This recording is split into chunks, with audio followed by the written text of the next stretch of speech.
It's really beautiful and meaningful when a pianist can extend their range for the dynamic range. Playing louder than loud is banging. Playing intensely whispering under the second escapement with the speed of depression as if it's going to be loud, but from inside the key, almost a quarter in. And this way you have this intense whisper, this capacity to voice inner voices in a way that you feel like the piano is multiplying its layers. And I find that to be very truthfully beautiful, because if you can teach a student to control the energy of their sound production by dropping it at least 2 notches lower, where the pianissimo it's not mezzo and the mezzo forte is not yet forte and the forte is not already fortissimo. So you have a wider spectrum through touch control. And the speed of depressing of the straight key, finger going into the key, helps a lot for the organizing the legato or even non-legato by the energy through the knuckles of the palm.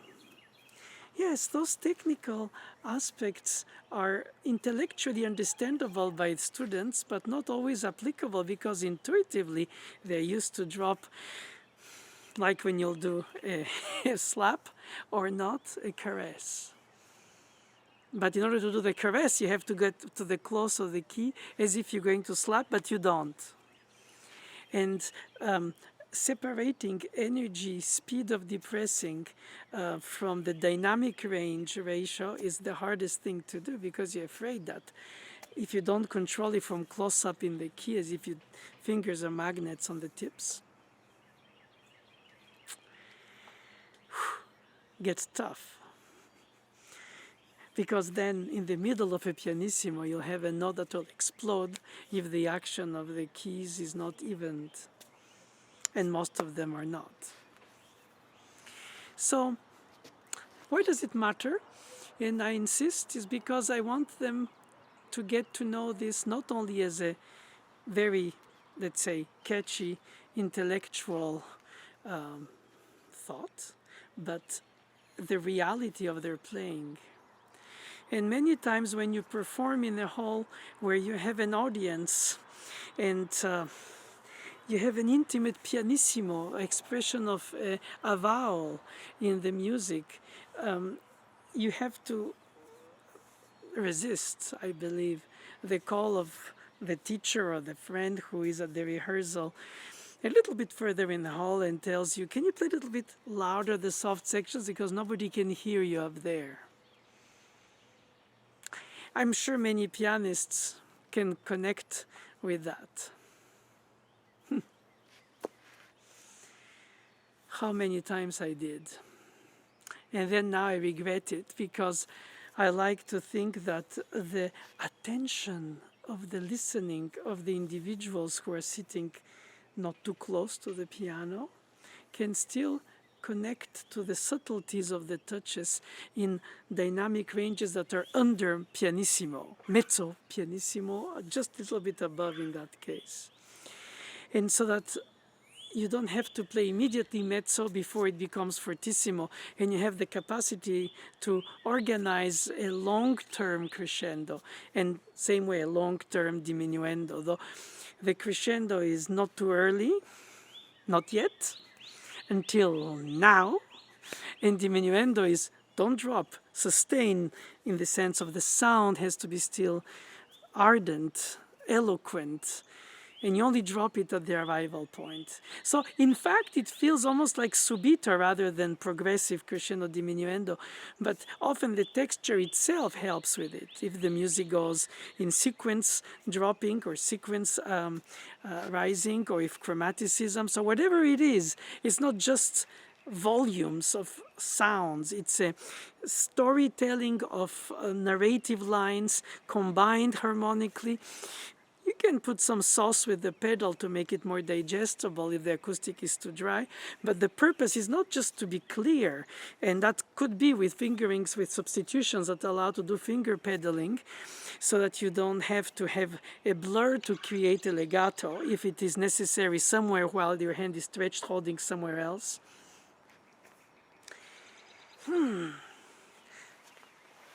When they make it their own, then the students start feeling that they can control more of the musical expression by having a wider range than a shorter range.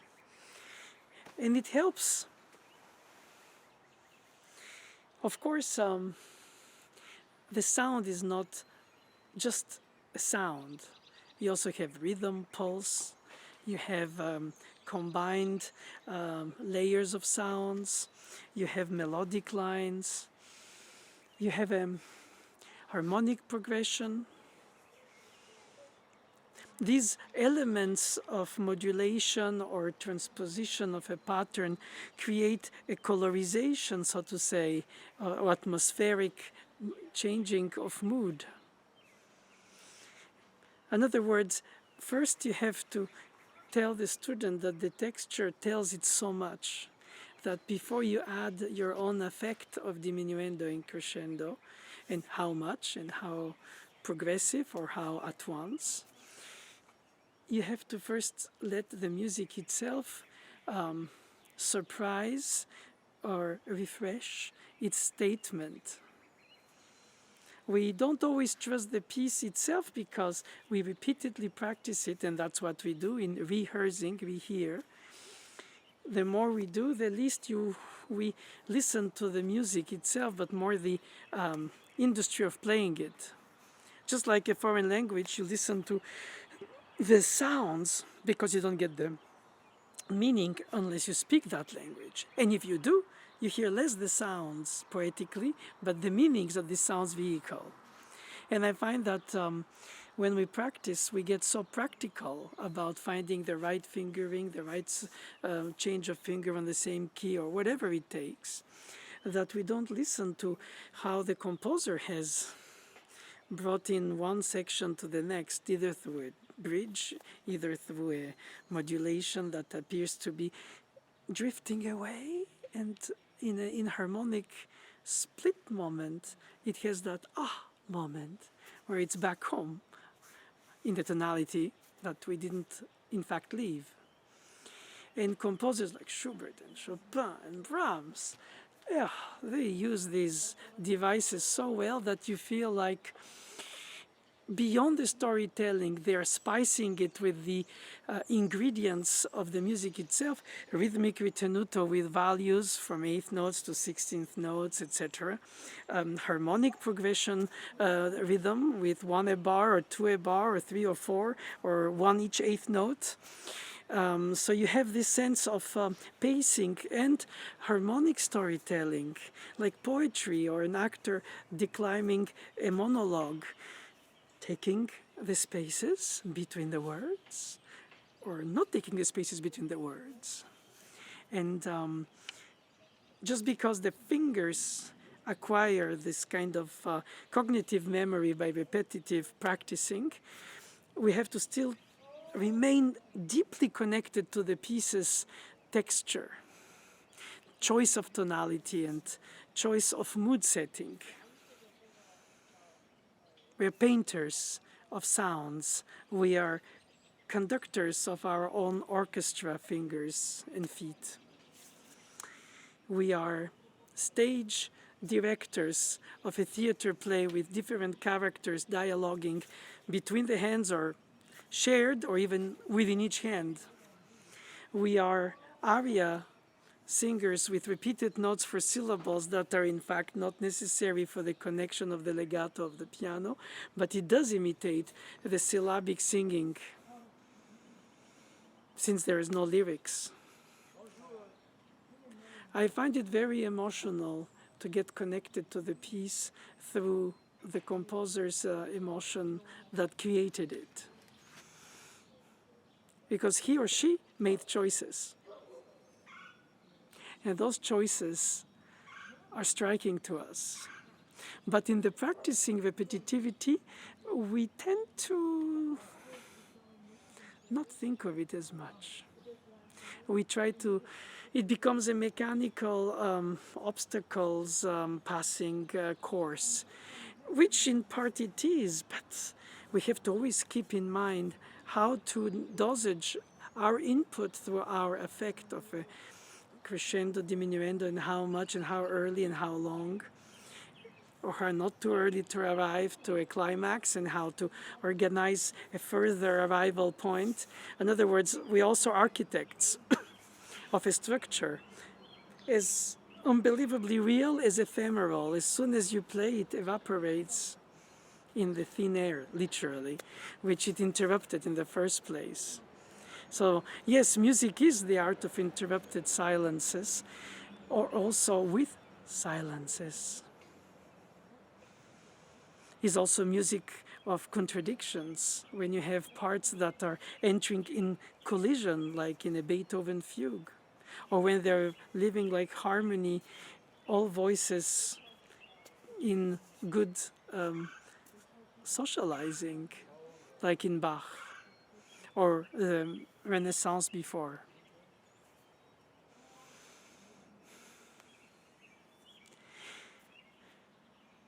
It is so important to bring to the student, to convey that most of the message is written,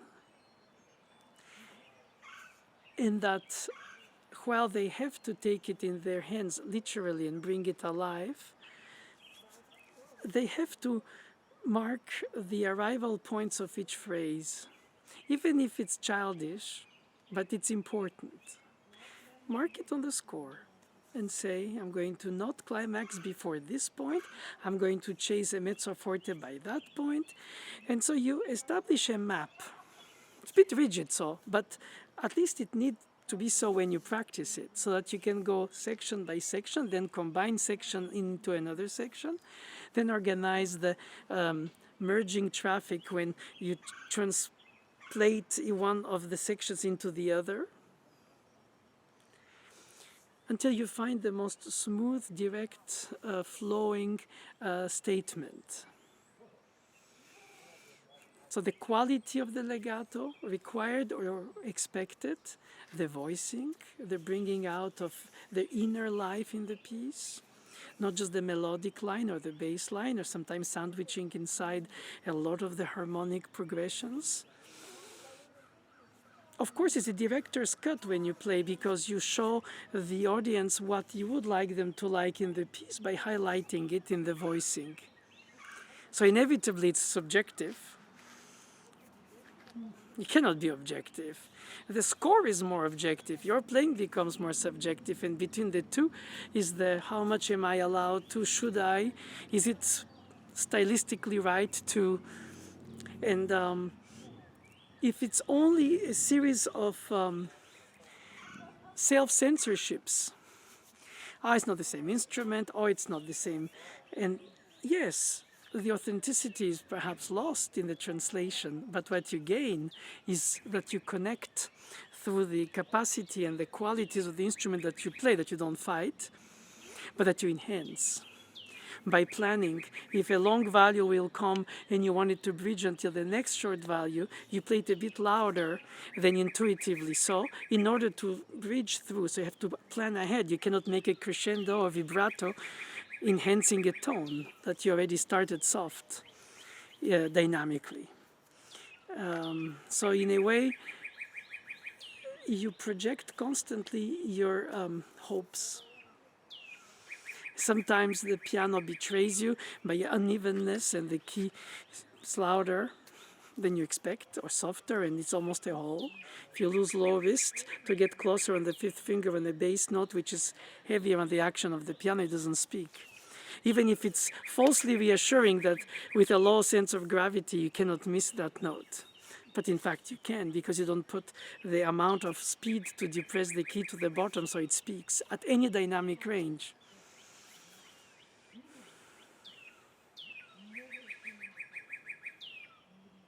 I repeat myself all the time, like all teachers do, like my teachers did. It's probably something that comes with the, the teaching. Or is it that we rephrase it? Or is it because we find that there's so many situations where you find this to occur and you think by now the student would have figured out and see where it comes. But you know, it's an energy of the detail. Is the attention span of the completion of the piece. Is the capacity to not give up until you reach all the elements that are implemented in the texture. And it's hard to do it because they can be hemiolus pulse, they can be regular pulse, they can be... There's so many ways to simplify it, since we have one brain for so many things going on as pianists. But we can choose to verticalize and simplify and just play more sort of beat by beat slices, or have the layers intertwine or connect or continue or complete and complement. I know that sometimes students find it tiring to be so focused on the details, while always thinking of the line, as I said, where does each line lead you? And you have to mark it, so that when you practice, you have a visual direction, which then, when memorized, you keep in your own mind, and you travel through the piece in the way the piece unveils itself, but you give it that pace that corresponds to your technique or to your touch or to your expectation or to your desire to bring out the gravitas in it or the lightness in it, the style, the articulation, the ornaments, the pedal, the phrasing, the direction, the breathing. The rhythm is one written thing with patterns, but the pulse is the sense of the motion of the beats. It's like an elegance of the flow.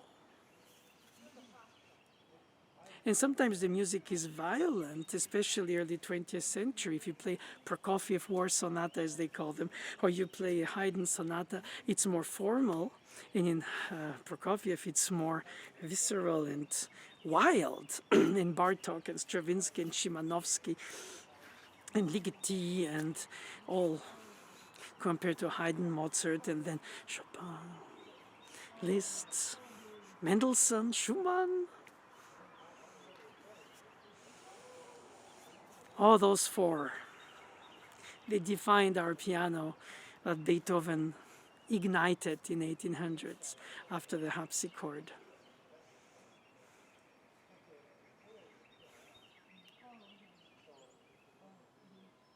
It is very important that we all keep in mind how to nurture the detail and how to visualize the scope of the whole piece, always at the same time. Fly high and guide yourself on the floor.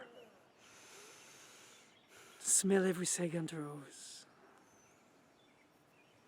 Revisit the piece not repetitively with boredom and not trying to either over dynamically contrast it so that you don't assume that it's a boring piece that you have to colorize or to cutify or to seduce with. It is already in the piece. So yes, in a way, you're a craftsman serving the piece, or you're an artist seducing through the piece. It all depends of the levels of those. Some of those words have connotations that bring you to think, no, I'm not supposed to do that. I'm supposed to serve the piece, not seduce with the piece. I'm supposed to charm with the piece. Or I should show how I'm charmed by the piece when I play it in front of an audience. In other words, the practicing is, of course, in a circle that is closed around yourself. And as soon as you loop around and you open to the others, the performances become the restatements, and you start realizing what the piece really is in terms of its structure, where the details have to have happened, and where during the performance you let yourself glide through it. And it reveals itself differently every time you play it, because either the details didn't work out like you wished, either the succession of the tempi changes didn't keep the structure in its, let's say, balance or lightness. And you cannot change that in real time while you play, because it's a one-time through. Unlike recording or practicing, where you can retake and retake and retake. So what you gain in the detail, you lose in the whole. And when you play in front of people one time through, is the whole where you hope all the details will justify the way they are presented, or the way they come from each other to each other.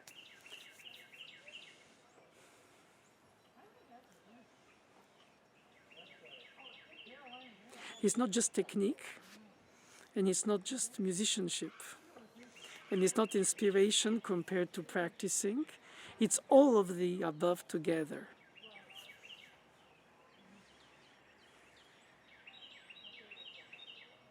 It's in forever restarted endeavor.